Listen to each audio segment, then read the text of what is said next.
তো ডায়েটিশিয়ানের কাছে যাচ্ছি এই ভাবনা নিয়ে যে ডায়েটিশিয়ান আমাদের রোগা করে দেবে, কিন্তু ডায়েটিশিয়ান কি সত্যি আমাদের রোগা করছেন, না উনি আমাদের একটা হেলদি লাইফস্টাইল মেনটেন করতে সাহায্য করছেন? এটা খুব ভালো প্রশ্নটা করলেন, এবং এটা খুব মজার কথা যে এরকম নয় কিন্তু যে আমি শুধু মোটা তার মানে আমি আনহেলদি। আমরা যদি WHO দিকে তাকাই তাহলে দেখবো ওয়ার্ল্ড হেলথ অর্গানাইজেশন যেটা বলছে ম্যালনিউট্রিশন।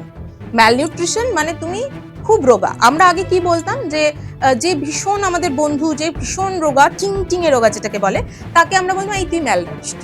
কিন্তু WHO বলছে তা নয়। একটা ওয়েটের পরে যদি তোমার ওয়েট বেড়ে যায়, তোমার রিকোয়ার্ড ওয়েট যেটা তার থেকে যদি তোমার বেশি হয়ে যায়, তাহলে কিন্তু তুমিও ম্যালনারিশড। অর্থাৎ তুমি ওবিস হলেও ম্যালনারিশড, তুমি আন্ডারওয়েট হলেও ম্যালনারিশড। এটা বুঝতে হবে যে দুটো ক্ষেত্রেই কিন্তু আমার নানা রকম হেলথ কনসিকুয়েন্সেস হতে পারে।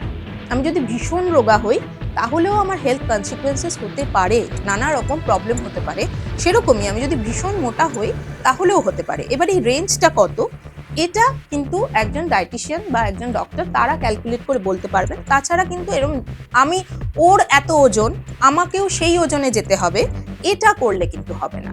তো সেইটা মাথায় রাখতে হবে। এবং অনেকে আমার কাছে এসে বলেন আমি না এত কেজি কমাতে চাই। আমি বলি সেটা তো আমি ডিসাইড করব যে আপনি কত কেজি কমাবেন। তার কারণ আপনার আইডিয়াল ওয়েট কতটা থাকা উচিত সেটা তো ডিপেন্ড করবে আমার এই ক্যালকুলেশনটার উপরে, সেটা আপনার ইচ্ছের উপর ডিপেন্ড করবে না। একদম।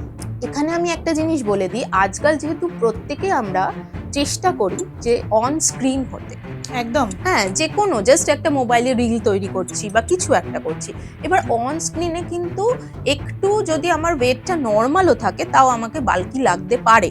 ঠিক আছে, হয়তো আমাকেই বাল্কি লাগছে আপনাদের এখন, যদি সেটা লেগে থাকে তাহলে কিছু করার নেই। হ্যাঁ, এটা মাথায় নিতে হবে যে অন স্ক্রিনে আমাকে রোগা দেখাতে হবে এই চিন্তা ভাবনা করে যেন আমরা আমাকে হেলদি সেটাই আমার হেলদি ফিটনেস, এটা কিন্তু যেন আমরা না ভাবি।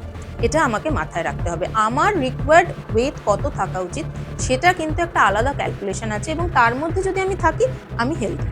ব্যালেন্স ডায়েটটাই একমাত্র উপায় যেটা আমরা মেনটেন করতে পারবো, এবং যেটা করে আমরা দীর্ঘদিন ধরে সুস্থ থাকতে পারবো। কারণ শুধু রোগা হওয়া বা মোটা হওয়া না, আসল কথা হলো সুস্থতা।